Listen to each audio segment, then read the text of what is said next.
മറ്റൊരു വാർത്തയിലേക്ക്. കുപ്രസിദ്ധ മോഷ്ടാവ് ബാലമുരുകൻ തമിഴ്നാട് പോലീസിന്റെ കസ്റ്റഡിയിൽ നിന്ന് ചാടിപ്പോയതിൽ CCTV ദൃശ്യങ്ങൾ ഡിലീറ്റ് ആയതിൽ ദുരൂഹത.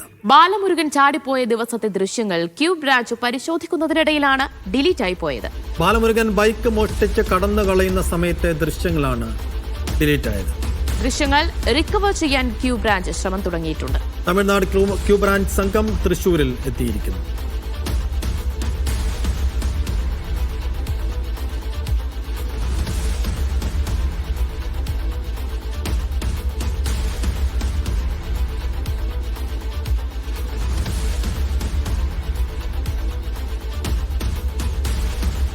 ബാലമുരുകനെതിരെ തമിഴ്നാട്ടിൽ നിരവധി കേസുകൾ അല്ലെ, മോഷണം, അതോടൊപ്പം കൊലപാതക കേസിലടക്കം പ്രതിയാണ് ബാലമുരുകൻ എന്നാണ് പറയുന്നത്. എന്തായാലും കഴിഞ്ഞിട്ടില്ല. ഇയാൾ എവിടെയാണ് എന്നത് പോലും അറിയില്ല. വലിയൊരു സുരക്ഷാ വീഴ്ചയായിരുന്നു. മാത്രമല്ല തമിഴ്നാട് പോലീസിന് വലിയ നാണക്കേടും മാനക്കേടും ഉണ്ടാക്കിയ ഒരു സംഭവം കൂടിയാണ്.